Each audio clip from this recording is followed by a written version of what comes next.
ಹರನಿಗೆ ರಜತಾತುಗಿರಿ, ವಿಷ್ಣುವಿಗೆ ಮಧುರಸಾಗರ, ಕೃಷ್ಣನಿಗೆ ದ್ವಾರಕಾವತಿ, ವಿಭೀಷಣನಿಗೆ ಲೆಂಕಾಪಟ್ಟಣ, ಬಸವಣ್ಣನವರಿಗೆ ಕಲ್ಯಾಣ ಪಟ್ಟಣ.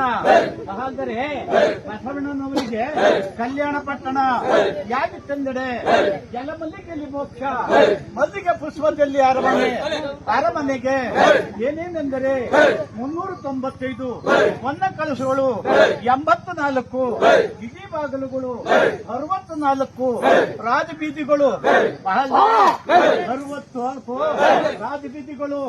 ಅರಮನೆಯ ಬೆಡಗು ಯಾಗಿತ್ತೆಂದರೆ ಕೂಡಲು ಮುತ್ತಿನ ಕಂಬ, ಕೊಡುವಲು ಪಚ್ಚೆಯ ಕಂಬ, ಟೆಂಕಲು ರಕ್ತದ ಕಂಬ, ಬಡಗಲು ಹವಳದ ಕಂಬ.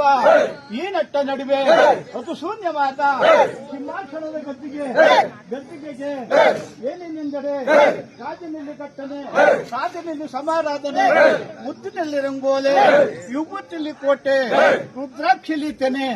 ಇಂತಪ್ಪ ಎಮ್ಮಯ್ಯನವರು ಗಣಸುಮುಖದಲ್ಲಿ ಕುಳಿತಿರುವಾಗೆ ಯಾಗ ಮಾಡಬೇಕೆಂದು ಪ್ರಯತ್ನಿಸುವ ಸುಗ 330 ಕೋಟಿ ದೇವತೆಗಳು, 660 ಕೋಟಿ ವಂಗ ದೇವತೆಗಳು, 64 ಕೋಟಿ ಮಹಾಮುನಿಗಳನ್ನು ಬರಮಾಡಿಕೊಂಡರು.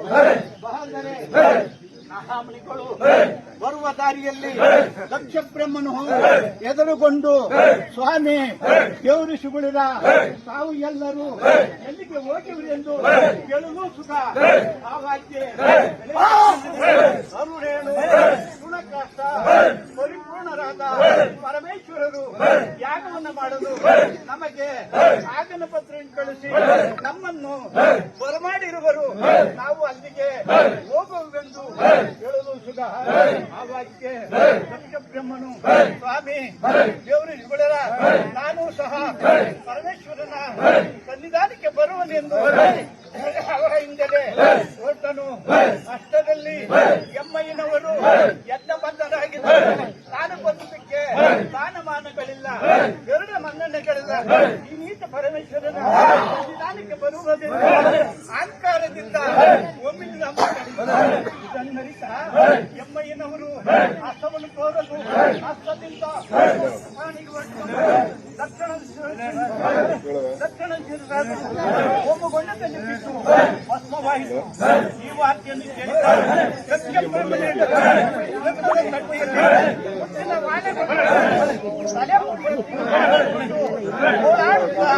ಪರಮೇಶ್ವರ ಸನ್ನಿಧಾನಕ್ಕೆ ಬಂದು, ಸ್ವಾಮಿ ಪರಮೇಶ್ವರನೇ ನನಗೆ ಮತದಾನ ಮಾಡಬೇಕೆಂದು ಹೇಳಿಕೊಳ್ಳಲು ಆವಾಗ್ಯೆ ಎಮ್ಮಯ್ಯನವರು ಸೃಷ್ಟಿಕರ್ತನಾದ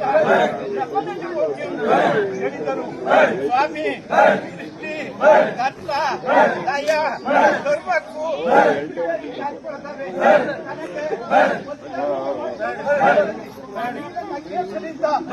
ಹಾಕಿಕೊಂಡು ಬಾಣತ್ಯವನ್ನು ಮಾಡಿಕೊಂಡು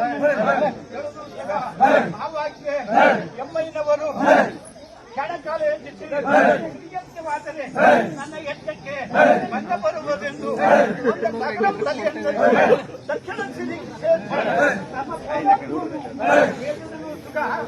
ಆವಾಗ್ಯೆ ಬ್ರಹ್ಮನು ಎಚ್ಚರಗೊಂಡು, ಸ್ವಾಮಿ ಪರಮೇಶ್ವರನೇ ನನ್ನ ಅಹಂಕಾರಕ್ಕೆ ತಕ್ಕ ಶಿಕ್ಷೆ ಆಯಿತು, ನನ್ನ ಅಪರಾಧವನ್ನು ಹೊಂದಿಸಬೇಕೆಂದು ಕೇಳಿಕೊಳ್ಳಲು ಆವಾಗ್ಯೆ ಎಮ್ಮಯ್ಯನವರು ಸತಿಪತಿ ಇರುವರು ತಮ್ಮ ಆಸ್ಥಾನದಲ್ಲಿ ಇರುವಂತೆ ಆಜ್ಞಾಪಿಸಿ ಹಿರೇಕೋಡಳ್ಳಿ, ಹೊನಗಳ್ಳಿ, ರುದ್ರ, ವೀರಭದ್ರ, ಶನಿವೀರಭದ್ರ, ಕಾಲಭೈರವೆಂಬ ನಾಮಾಂಕಿತವನ್ನು ಪಡೆದು ಇನ್ನು ಹೆಚ್ಚಿನ ಸಂಖ್ಯೆಯಲ್ಲಿ ವೀರ ಮಕ್ಕಳ ಒಡಗೂಡಿ ಉಳಿದು ಕಲಿದು ನಾಟ್ಯ